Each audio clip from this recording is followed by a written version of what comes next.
Welcome back to the Money Pig Podcast, brought to you by Goodwin Investment Advisory, where our mission is to lead people to financial peace, independence, and generosity. PIG. That's where the pig comes from, Justin.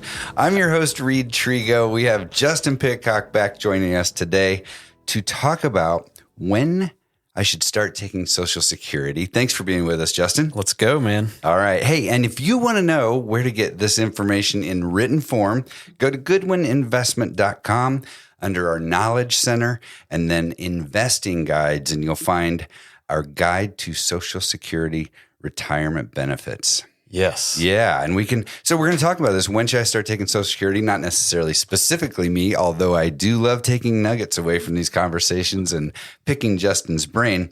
You know what I say on this, Justin? I say YOLO, baby. Go get it now. You only live once. Let's go get the Social Security benefits, because you know why? It's going bust anyway. 2034 benefits are going to be reduced by 20%. Might as well go get what you can. How you doing? We'll see. Doing good, man. About that though. What? Social Security's been around since the 1930s, and it's been doctored up multiple times. And so what politician would get reelected if they let the Social Security system fail, right? Maybe it does need to fail and we can clean house. But if you're a retiree listening to this, you probably don't want that to happen. You don't want that to happen, but there just aren't that many good ideas to solve it. Well, like raise payroll taxes, they're going to raise payroll taxes. And it's already been part of a conversation a decade in advance of when they'll actually probably make the adjustment, which I'm impressed that they're actually talking about it right now. Raising payroll taxes. Yeah. Well, that stinks. It stinks. But I think in reality, that's probably what's going to happen, is that they're going to raise the payroll tax. It's a money in, money out equation. The folks that are working are paying for the folks that are drawing a benefit right now. And so as the demographics change, as you have more retirees, less people working, as people have less kids, as the demographics of the country change, they're going to have to change this formula, and they're going to have to do it, from time and time again, because that formula is just not going to work. It's not. No, it's not a long-term. Yeah. Well, it's lost at a long term, but it's not a great. It's not your benefit that you're paying it, or if you're working right now, the Social Security tax that you're paying in is not going to you later. Yes, it affects what your formula is and how much you'll likely get, but you're paying for the retirees that are drawing a benefit now. Yeah. Actually a common sense solution is to raise that threshold of income that is taxed. That would be. And the problem is there's no Republican out there who's going to do it, because then you're taxing the rich, and they don't want to do that.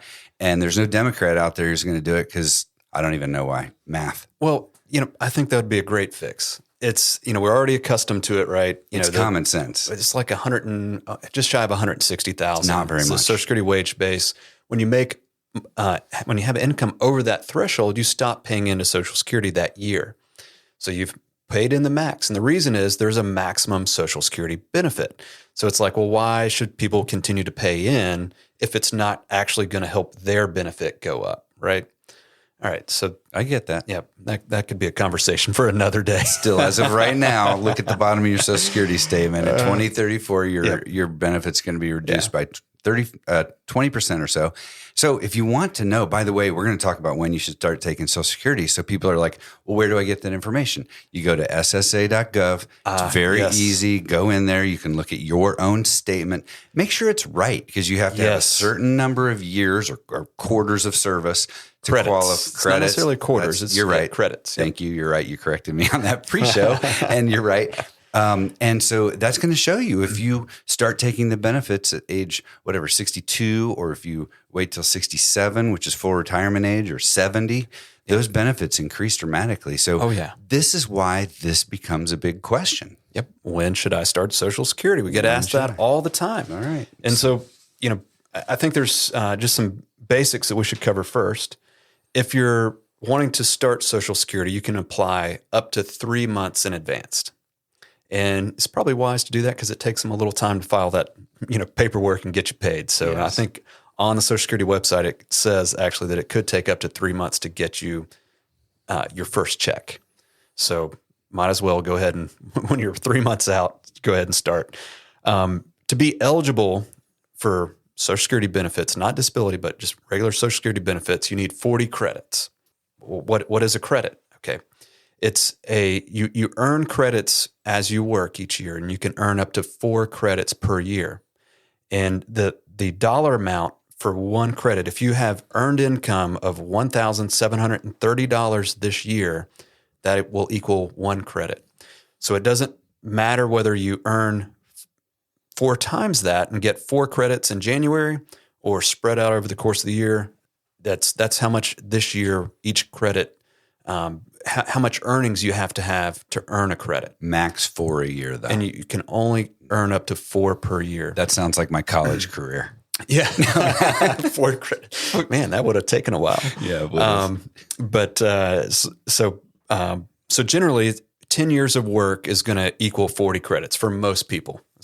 I guess some folks didn't work a whole lot, whatever, it could take longer. But in most cases, 10 years, you'll have 40 credits. And you can check all this out on your Social Security statements. You can see how many credits you have. And I definitely suggest going in there every now and then to see that your earnings history is, up to date, accurate, because there is a correction process if you need to make some adjustments. Yeah, and make sure you read down through the fine print down there where it tells you the benefits are going to be reduced. It's going to be here, dude. We're just going to be taxed. You're too sure about it. Oh, man. I'm closer to getting that than you are, so I'm like, am I going to have 20% reduced benefits? I should be more concerned than you are. You should. You're right. You'll have nothing. I'm a lot younger. All right. So we understand, okay, what does it take to be eligible? All right. We just talked about that. And then, why is Social Security such a significant factor when it comes to retirement planning? I mean, it's a huge, valuable income stream for retirees. It's got a cost of living adjustment. It's going to get bumped up from year to year, whatever, there's a cost of living. Last year was from last year to this year is a 3.2% increase. So based on whatever the inflation rate is, Social Security benefits will be adjusted upward accordingly. So that's unique. Not even all pensions have a cost of living adjustment. It's I would say maybe half the pensions out there.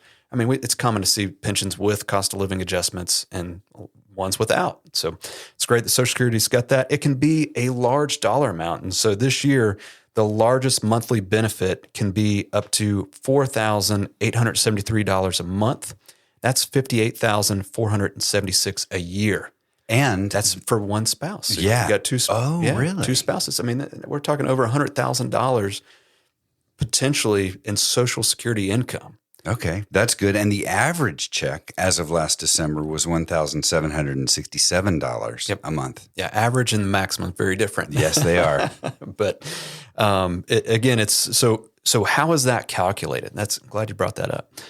It's calculated based on your highest 35 years of work averaged together with an inflation adjustment. Obviously, 35 years ago, the value of money was much different than it is today. So there is an inflation adjustment. So they've increased your earnings that are attributed to farther, back based on inflation.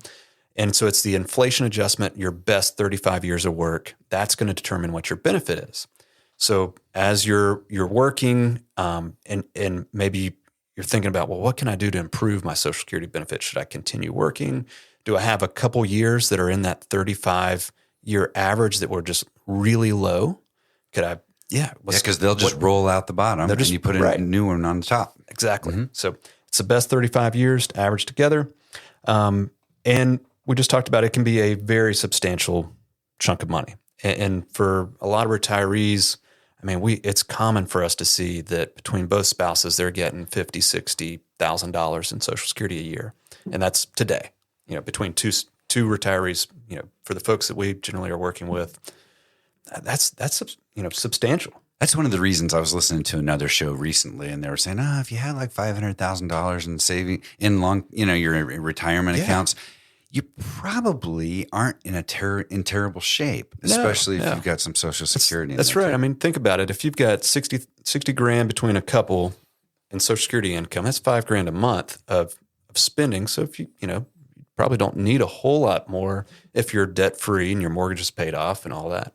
Right. Great. Yeah. Good point. For someone who's eligible for Social Security, they probably are wondering, well, when should I start? There's this whole range. You could start as early as 62. You could delay to 70. And that's always a question that when we're working with retirees, it's, when should I start? And,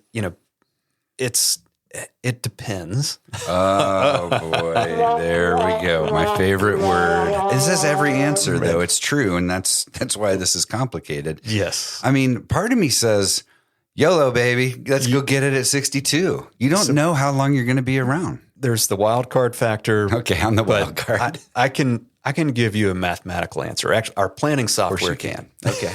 And so it is going to be very, unique to your situation. What other income streams do you have and all that? There's other considerations. Are you single? Are you married? Are you in good health, poor health?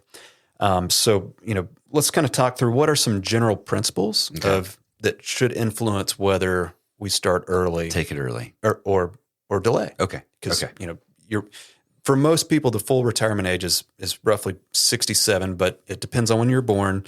So it could be like 66 in a matter of months. But for most folks nowadays, it's 67. Why do people still talk about 65 as a retirement age? Medicare. Oh, that's when that kicks in. Yep. So Got that's that's a big barrier. If you retire early, what are you going to do for health insurance? And there's a lot of options. We can make that another episode.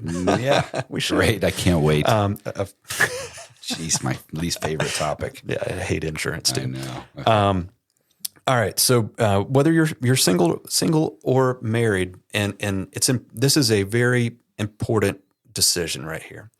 Whether to get married? Yeah, that was an important decision. How's that worked out for you? It's worked out well for me. You too, buddy. Yeah, it sure has. Okay. So, all right. So if you're married and we're trying to strategize, okay, should you start early or delay? It's important for the individual with the highest Social Security benefit. That spouse would likely be better off to delay. Because if something happened to one of the spouses, one of the Social Security benefits is going to go away. So if a spouse passes away, the surviving spouse gets to keep the highest benefit, regardless of whose that was. Okay.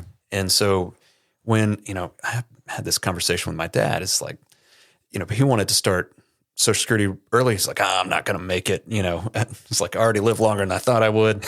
But, my mom's probably going to make it to, 105 or something like that. So, let's hope. Yeah. So really, for her benefit, it would be beneficial if he delayed because, if he, like he, thinks doesn't make it much longer, then, my dad's in great health. But okay, good. If,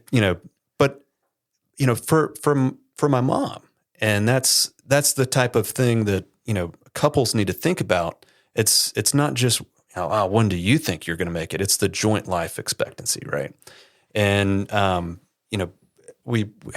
didn't fact check this, but I was at a conference not too long ago, and there was an insurance company that was talking about this product they were trying to sell. And anyways, they said for the average client that works with an advisor, they have to use different life expectancy tables because they generally have more means, higher education, better health.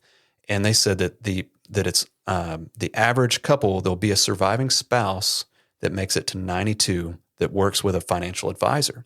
So they've got this product and they're trying to figure out which life expectancy tables to use.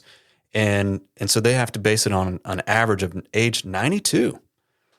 Wow. So you're saying to live longer, they should go to goodwineinvestment.com and Guaranteed. schedule an intro call. Yeah. Is that, no, it's correlational. No, you have to hire us. It's not a causal relationship. It's just correlational. Yes. I get it. Okay. Yeah. Sorry. I just wanted to clear that up. That was really interesting and took a pause, because it's like, wow, because it makes a lot of sense that folks that we're generally working with have more means, they're better health, they're doing more to take care of themselves. Yeah. I mean, you need to kind of, as a listener, think about that you're probably above average here. Mm-hmm. So anyways, timing of Social Security and when you start is a joint decision if you're married. Other considerations obviously is health. If you're married and one of the spouses has poor health, maybe the spouse with the smaller benefit starts early. Mm-hmm. Not the spouse that's got the lower health score or whatever. Got it. But the person with the lower benefit. All right. So health is a factor. Savings is a factor. And obviously, if you're going to delay, what are you going to live off of? Can you afford to delay?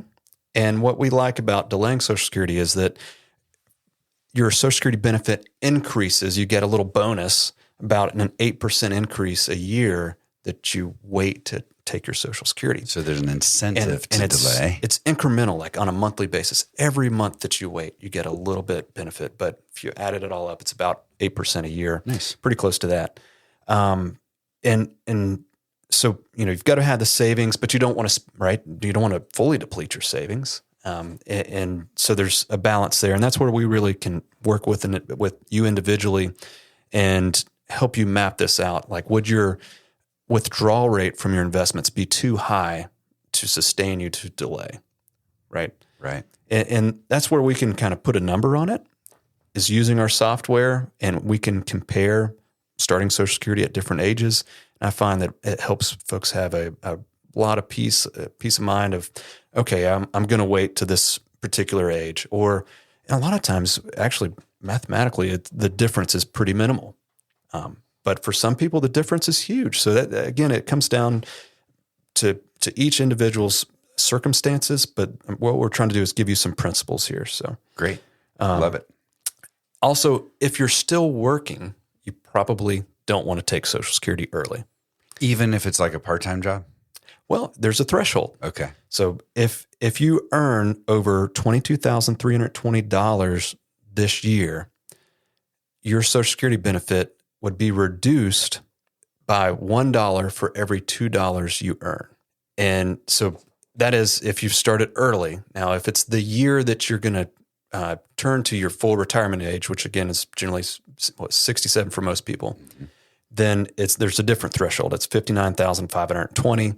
In that year, your benefit would be reduced $1 for every 3 that you earned. So over that threshold. Super simple. So again, if you're still working in your early 60s, probably not the best idea to start early. There is kind of a catch-up mechanism that's beyond the scope of this podcast, but you would get that money back eventually. Mm-hmm. But yeah, that's go to the Social Security office to explain that one. Yeah, good, great. Again, not the simplest thing in the world.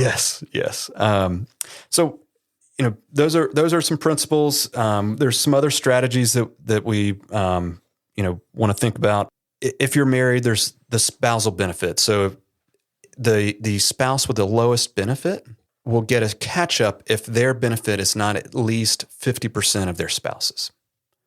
So here's an example.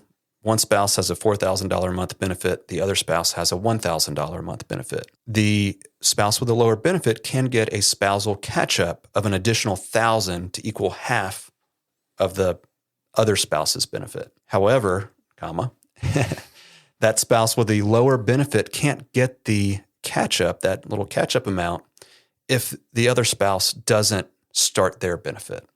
Got it. And it's not going to increase the spousal benefit if the spouse with a higher benefit continues to delay beyond full retirement age. So you have to go ahead.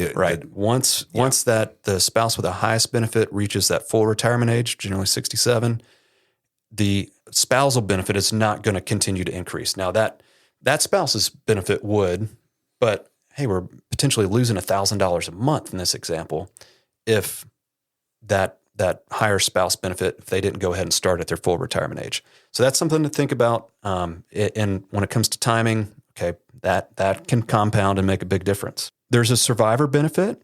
So if a spouse passes away, the survivor can get that benefit as early as 60. And so that's important to know. You could, if you had a spouse that passed, once you're 60, you could start receiving their benefit. Meanwhile, you're delaying yours, and you can start yours later on. So that there might be some strategy there where you're taking the spousal benefit. Now, the spousal benefit will be reduced if you take it early. You could start it as early as 60, where normally you would not be able to start your benefit until 62 at the earliest. Got it. Okay. So, you could take that that survivor benefit, let yours continue to grow, and start yours later on if it would be a larger dollar amount than the survivor benefit is. Amazing. So are there actually like Social Security consultants who do this kind of stuff? Yeah, or there are. Are you knowledgeable? Is We're this like we're our versed area? in it. Yeah. It's, as a certified financial planner, it's something that, we're tested on. Mm-hmm. There are folks out there that get really into the weeds with this stuff. So there's some designations out there. I think National Social Security Advisor is one of them, which I'm not, but hey, maybe one day. Yeah. But you do know a lot of stuff. And I wonder if the marginal benefit to that it's probably got to be in a really complicated situation. There's so many nuances here. Yeah. And so we're trying to give you some ideas, some principles to hang on to. Our software does a great job at modeling this. So it's definitely something we could, work with you on an individual basis, really drill into like what makes sense for you. But these are some things that I think, it's good to know. Okay.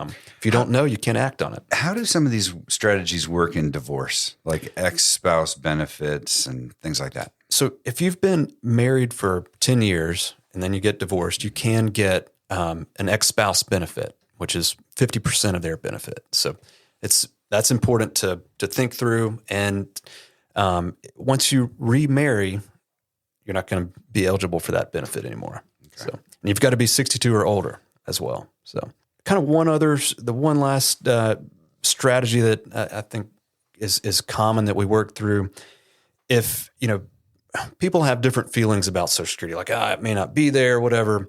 You know where I am. Oh, yeah, for sure. Well, we see that it's oftentimes it could be a good happy medium or even advantageous for the spouse, especially if that spouse is older or the same age, that has the lower benefit to start early. And then the spouse with the highest benefit to start later in life. Delays as long as possible. Yes. So that's a common strategy. But it's such a unique, case by case scenario, but these are some good principles here. So the last thing I thought we'd talk about is taxes. Okay. Great. So this is interesting though. Yes. Yeah. So Social Security income can be tax-free or taxable up to 85%. I choose tax-free. Oh yeah. I would rather have tax-free. Okay, good. Up to 85% could be included in your taxable income. And it depends on how much other taxable income you have. And that's called your provisional income. That determines whether or not your Social Security gets taxed. So what are some things that we could do to limit how much of our Social Security gets taxed? So we could delay, because it's basically like a ratio. If your Social Security benefit is higher compared to your provisional income, then less of your Social Security will be included in your taxable income. So delaying causes your benefit to go up, which, in that ratio may help. But if you have too high of a provisional income, it may not help enough or may not matter at all. So again, case by case. But generally it's when we see provisional income higher than your Social Security, it's all going to be included in taxable income. Other things that we've got another episode where we talked about Roth conversions. But if there's ways that we can structure your retirement income so that a portion is tax-free, like withdrawals from a Roth account, that money does not count towards your provisional income. So, if you need $100,000 a year to live off of, your Social Security is 60, maybe you have $20,000 coming from a traditional IRA, it's taxable income. Okay. That's below the threshold. And then you've got another 20 coming from a Roth. Add 60 from Social Security, 20 from tax deferred accounts, 20 from Roth. You're getting almost all of that. Your tax rate's probably pretty darn close to zero. Got it. Because really only 20%. Yeah. Yeah. Yep. So okay. That's why we plan early on in life and why we build our wealth and the different money types: tax deferred, tax free, and taxable. Brilliant. Yep. Brilliant. I love it, sir. Yeah. Wow. Okay. It is a complicated subject, but it's why we work with clients. Like so many clients reach out to us as they're maybe entering this more complex stage of having to make these kinds of decisions. Do I retire now? Do I delay my benefits? Do I take retirement earlier? It seems to me, though, overall, patience is a virtue. It pays to wait. It pays That's a good principle. Yeah. Somebody said that one time. I don't even know. Yeah, somebody smart. Procrastination pays. Wait, that was me. Oh, wait, that is me. That is hey, you. there you go. Yep. That's right. But the better way to say it is patience is a virtue. Procrastination pays. That's awesome. All right. If you want to get a copy of this guide to Social Security retirement benefits, go to goodwininvestment.com. Check out our Knowledge Center, and then look at our investing guide. So we have all that information right there for you. It's really, really helpful. Justin, thanks so much for being with us. And, it was fun. I hope these people in Washington that you trust can fix this problem without hurting everybody else. And you might have to pay more payroll taxes just to fund my retirement. Probably will, man. I'd gladly do it for you, though. Would you really? Yeah, just for you. Not for everybody else? Yeah, maybe, there's a select few. It's not going to be your choice. All right. Well, good. Hey, and by the way, the opinions expressed here do not necessarily reflect the opinions of Goodwin Investment Advisory. Certainly mine. Justin speaks more for the company here than I do. Awesome. Politicians are going to act in their best interests, which I think is going to lead it to still being there for the younger generations. Preserve Social Security. Yeah. All right. Good. And as financial advisors, we manage and balance portfolios. But the unique value is that we work to understand our clients' individual goals so we can have these types of planning conversations that are so personal and unique to each individual. Thanks again, Noah Davis, our editor for this show. And Justin, thank you for joining us. Yes, sir. We'll see you next time. The Money Pick podcast is hosted by Reid, a financial advisor at Goodwin Investment Advisory. This podcast is intended to share information and perspectives, but should not be interpreted as legal, financial, or tax advice. The opinions shared by participants are not necessarily endorsed by the company. Goodwin Investment Advisory is regulated by the SEC, and the company operates in compliance with applicable securities laws and regulations.